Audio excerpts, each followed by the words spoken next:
Assalamualaikum warahmatullahi wabarakatuh. Kembali lagi ke channel Payungi University.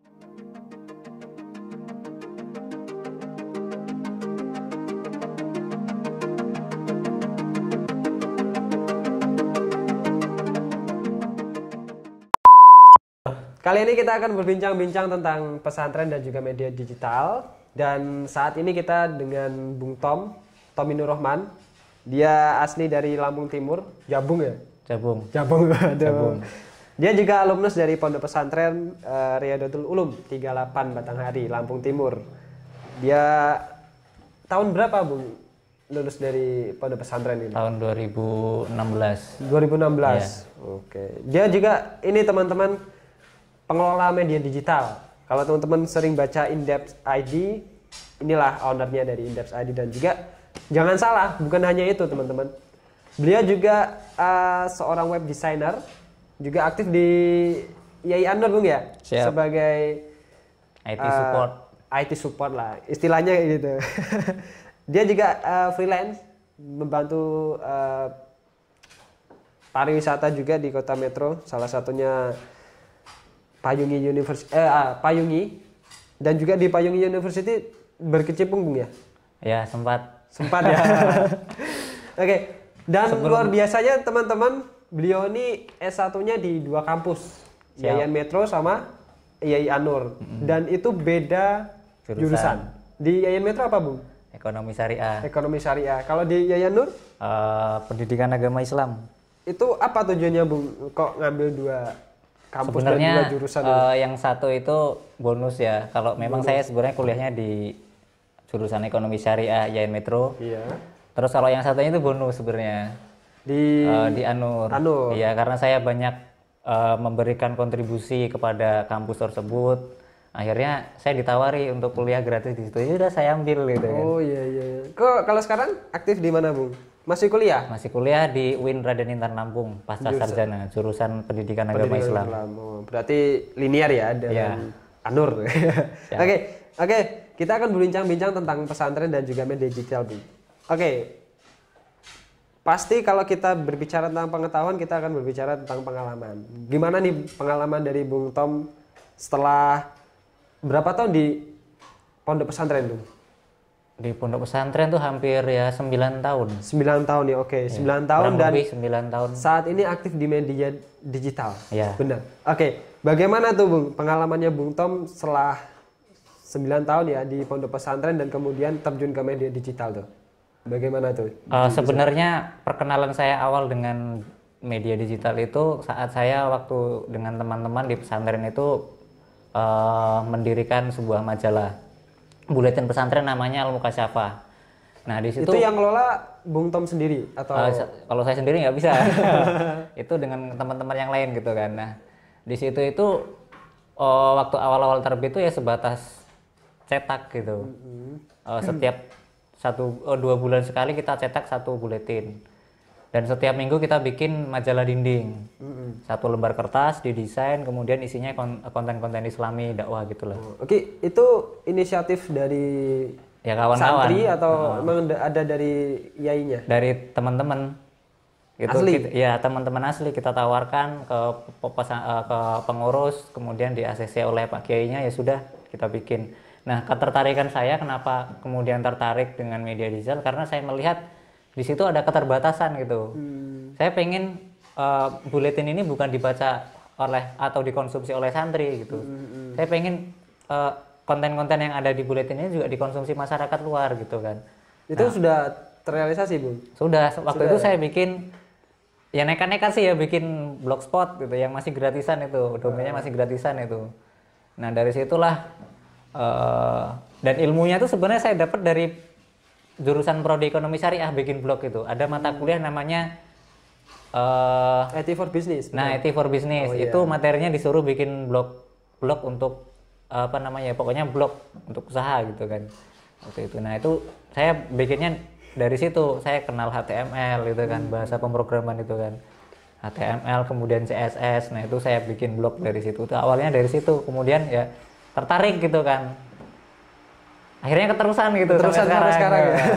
Oke, berarti dalam artian santri-santri di Riyadatul Ulum ya itu sudah modernis, Bung? Atau masih taraf tradisional? Karena kan kalau saya kenal anak-anak salafiyah itu, pondok pesantren salafiyah, mereka masih tradisional gitu. Jadi dakwahnya masih ya sekedar dakwah yang secara umum lah orang lakukan. Konvensional, Iya. verbal gitu kan. Nah, kalau saya melihat perkembangannya sekarang sih mereka lebih justru tidak pernah saya bayangkan ya. Bahkan sekarang viewernya juga banyak sampai puluhan ribu gitu. Di Mereka bikin channel YouTube, iya itu pondok saya, dan itu nggak pernah saya bayangkan dulu. Berarti Ternyata lebih maju gitu sekarang. Dari sisi mereka bikin, dari sisi peralatannya juga ternyata canggih-canggih gitu kan. Komputernya kemudian macam-macam lah, dan mereka sudah bikin album yang di-upload di YouTube juga gitu. Dalam artian Pak Yai juga membebaskan itu. Ya mungkin karena perkembangan ya. Kalau dulu saya waktu masih di pesantren itu belum terlalu, bahkan masih sangat, kalau saya lihat masih sangat antipati ya. Sekarang ini sudah mungkin karena perkembangan media digital ini sangat arusnya nggak bisa kita bendung kan, media arus digitalisasi ini kan nggak bisa kita bendung kan. Dan mau nggak mau kan kita juga harus masuk ke ranah itu. Karena kalau kita nggak masuk ke ranah itu nanti kan ya namanya pesantren, basis pesantren NU ya, pasti dia punya, ya kita nggak memungkiri punya rival inilah dalam hal keagamaan gitu loh. Maksudnya punya rival yang mereka anggap bahwa itu harus dilawan dengan tradisi keilmuan yang benar gitu. Iya, harus itu. Karena kalau enggak ya ada perdebatan yang memang itu akan memunculkan hal-hal negatif. Berarti santri-santri di sana itu juga sudah bertransformasi ke media digital, Bung ya? Ya, kalau saya lihat memang sudah lebih maju, sangat maju sekarang. Setelah Abung lulus dari sana? Iya. Ada penyesalan nggak, Bung? Ya, sedikit sih. Oke. Selanjutnya kalau kita mengacu pada keagamaan, Bung ya, pasti kan ada perdebatan tuh tentang agama yang mau mengajarkan secara tradisional terkait ilmu-ilmu yang bersifat teologi dan lain-lain. Terus kemudian ada media digital yang muncul di situ. Apakah ada perdebatan di pondok itu? Sebenarnya begini ya, kalau menurut saya antara modern dan nggak modern tuh itu salah satu varian aja sih, karena masing-masing punya keunggulan gitu kan.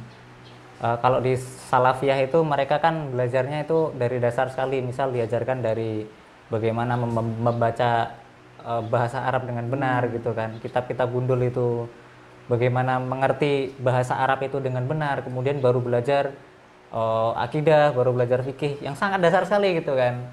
Dan itu yang tidak diketemukan dalam cara belajar yang model sekarang gitu loh. Orang kenal langsung ke Ustadz A, Ustadz B gitu kan, dan dia tidak tahu dasar-dasarnya sekali gitu kan, sehingga sangat mudah dipengaruhi oleh narasi-narasi yang sebenarnya itu kurang tepat gitu dalam membawakan pesan-pesan agama gitu kan. Dan itu yang menurut saya poin plus dari pesantren tradisional gitu. Artinya mereka sudah terbiasa dengan tradisi turos gitu kan, kitab-kitab kuning gitu. Dan itu sebenarnya perlu dielaborasi, perlu kita kenalkan dikemas ke dalam media digital supaya orang tertarik gitu kan. Dan kita melihat sekarang kan ada Gus Baha gitu kan. Kiai Ulil Absor Abdallah gitu kan, ada Agus Ulil gitu kan, ada tokoh-tokoh yang sebenarnya basis mereka itu pesantren, tapi kemudian dikenal orang lewat media digital gitu kan, dan akhirnya orang bisa menilai gitu kan mana sebenarnya yang secara keilmuan tuh lebih mumpuni gitu kan, dan layak untuk dijadikan pendapatnya tuh layak untuk kita pakai gitu kan. Benar-benar. Jadi dalam artian mereka sudah bertransformasi ke media digital ya, untuk menggerakkan dakwahnya gitu. Ya, dan itu yang sebenarnya saya harapkan untuk teman-teman santri-santri gitu ya. Maksudnya jangan terlalu eksklusif atau gimana? Ya, eksklusif dengan bolehlah kita eksklusif, tapi ada satu wadah gitu loh. Ada satu wadah yang kemudian mengelaborasi mereka supaya mereka itu bisa mengeksplor bahwa kalau mereka ada counter narasi ya, mereka beranggapan bahwa ada narasi yang kurang tepat soal beragama itu kan harus harus dilawan gitu kan. Dan salah satunya media yang paling efektif itu ya media digital itu gitu kan.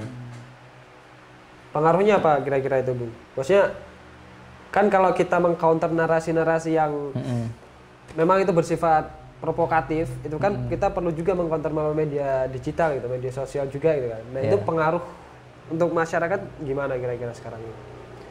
Maksudnya pengaruh, maksudnya kan masyarakat terkadang menerima narasi-narasi yang masih mentah gitu. Jadi ada kesalahan ataupun bias dalam tafsir gitu. Nah, itu gimana tuh mensikapi hal tersebut gitu? Ataukah kita harus melakukan counter-counter yang memang harus sesuai dengan dalil dan juga Quran dan juga hadisnya gitu?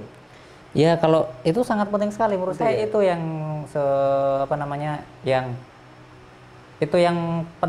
yang harus dilakukan oleh, karena sia-sia ya, misal Anda tahu yang benar, Anda yang tahu yang salah, kemudian Anda tidak bisa mengcounter itu gitu kan, dan orang justru mendapat asupan informasi yang salah, itu kan sangat fatal sekali gitu. Nah, ada poin plus sebenarnya ya di satu sisi lain selain itu. Dan santri-santri ini kalau di tradisional, terutama di ya kalangan salafiyah, itu kan mereka akrab dengan seni gitu kan. Ada hadroh, kemudian musik-musik. Ya karena memang tradisi mereka di situ kan, sudah diajarkan seni gitu. Itu yang menurut saya juga menjadi satu sisi yang branding gitu, bisa dijadikan bahan untuk mempromosikan gitu kan. Iya, benar-benar.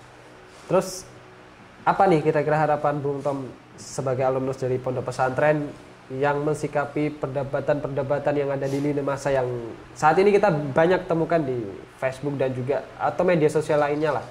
Apa kira-kira harapannya Bung Tom? Karena kan kalau media digital itu kan memudahkan orang untuk mengeksplor narasi-narasi yang terkadang itu negatif dan juga positif sih. Nah, apa harapan Bung Tom untuk meluruskan lah ataupun untuk mengambil sisi positifnya gitu. Apa kira-kira tuh? Harapan saya sih kalau dari menyikapi narasi seperti itu ya dari teman-teman saya ya, terutama kemudian ulama-ulama juga, itu ya mereka lebih akrab lah dengan dunia digital gitu kan.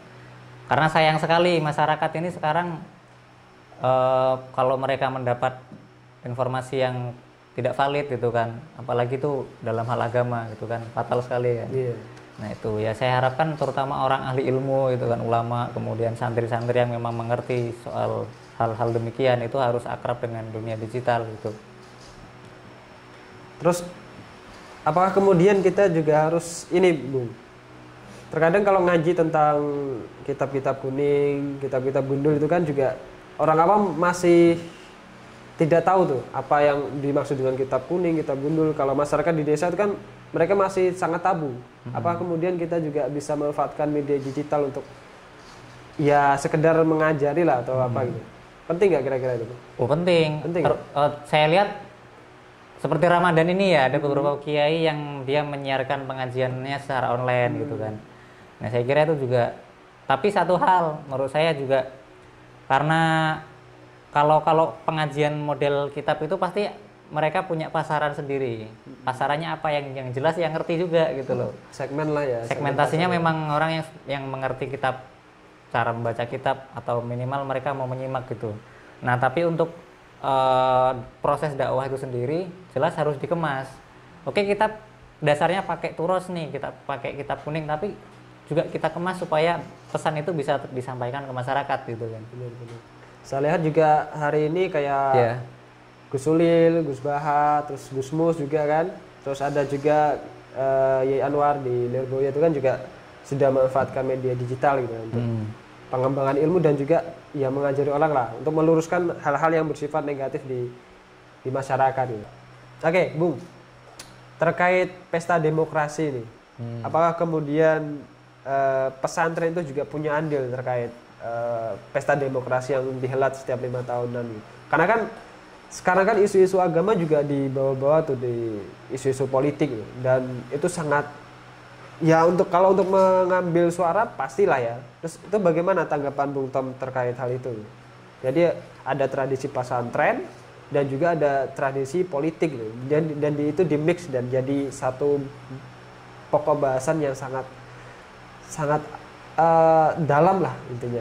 Gimana tanggapan dari Bung Tom ini? Tanggapan saya sendiri ya terkait bagaimana peran santri dan pesantren dalam ranah politik.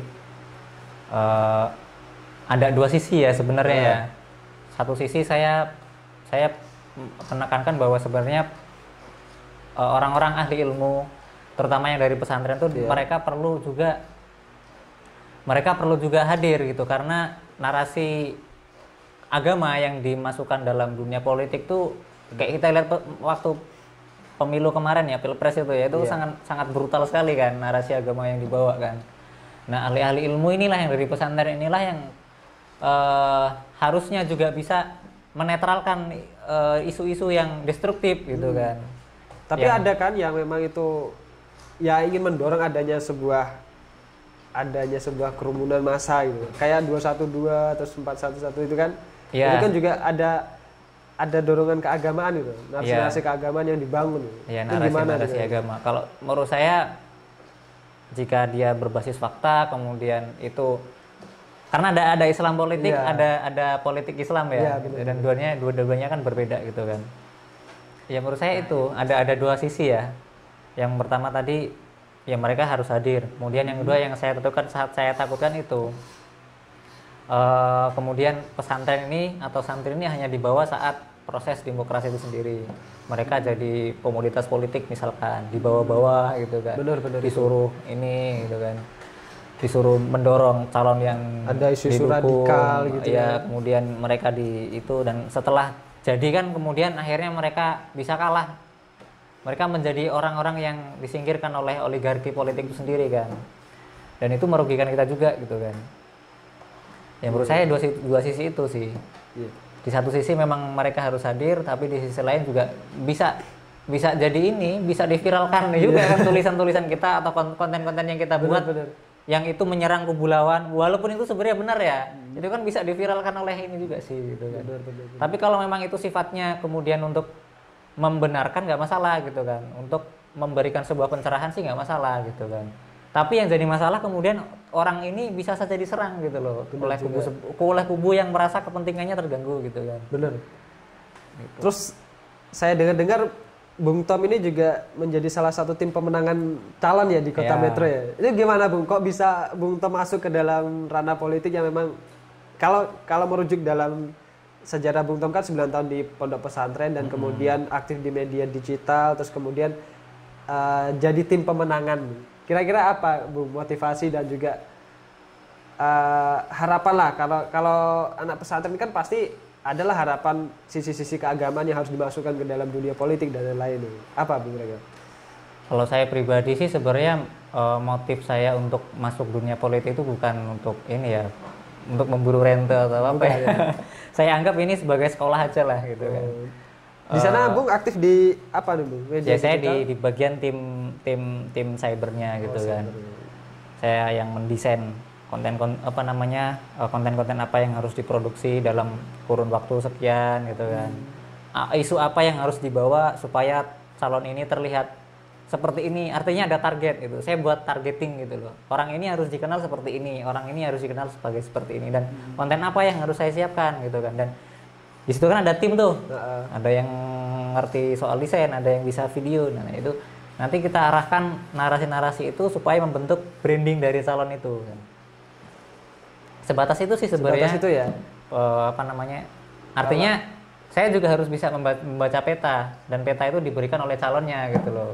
Saya dikasih peta, ini petanya seperti ini. Tolong kamu bagaimana mendesain ini supaya nama dia naik gitu loh. Benar.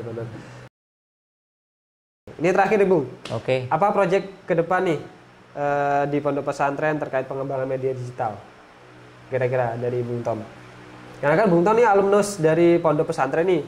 Pasti kan Bung Tom tahu nih kekurangan dari pondok pesantren yang memang kalau pondok pesantren salafiyah kan mereka bersifat tradisional gitu. Jarang yang mengeksplor keadaan yang ada di dalam pondok itu. Apa kira-kira proyek yang harus dikembangkan di pondok pesantren terkait media digital ini? Saya kira proyek ke depan adalah bagaimana mengemas konten-konten dakwah yang tadinya hanya menjadi konsumsi oleh santri sendiri, itu juga bisa bisa dikemas kemudian ditawarkan ke masyarakat. Nggak harus pesantren itu misal dia punya, setiap pesantren harus punya studio gitu atau apa, yang tentunya juga butuh biaya mahal kan. Benar-benar. Tapi paling tidak tokoh-tokoh di situ gitu kan, itu harus ya dia akrab gitu dengan apa namanya, dengan media digital gitu kan. Dan kita lihat sekarang kan juga sudah banyak gitu kan tokoh-tokoh yang sebenarnya berasal dari kalangan tradisionalis tapi kemudian dia akrab dengan media digital dan diidolakan juga. Dan nggak apa-apa kalau menurut saya sih ya, kita mengidolakan orang-orang yang seperti itu gitu, itu bagus gitu loh. Bagus sih. Daripada kemudian mereka masyarakat ini mengidolakan tokoh-tokoh yang menurut saya ya sebenarnya tidak atau belum sampai pada tahapan untuk menyampaikan kebenaran agama gitu kan. Kemudian mereka mengimani pendapatnya gitu kan. Nah, itu menurut saya Fatal Bu ya. bukan ya Bukan fatal ya? juga, tapi paling tidak ada pilihan, ada opsi yang bisa dipilih gitu loh. Tidak hanya A atau tidak hanya B gitu kan. Ada opsi yang dipilih gitu kan. Dan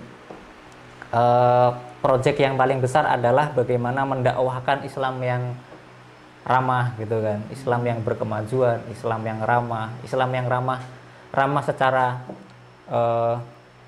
perwatakan, juga ramah terhadap lingkungan gitu kan. Tuh. Oke. Apa harapan Bung Tom terakhir? Apa nih? Harapan untuk anak-anak santri. Kira-kira apa kira-kira? Apakah harus ngaji dengan benar atau apa gitu? Ya, pertama itu saya tidak pernah membayangkan bahwa saya bisa bisa kenal dengan dunia seperti ini ya, karena saya dulu nyantri 9 tahun tuh saya nggak bawa handphone sama sekali ya, saya nggak bawa alat elektronik sama sekali. Sampai Lulus. Karena sampai lulus saya tidak pernah membawa HP kemudian, dan membawa HP itu kadang cuman waktu liburan itu kan.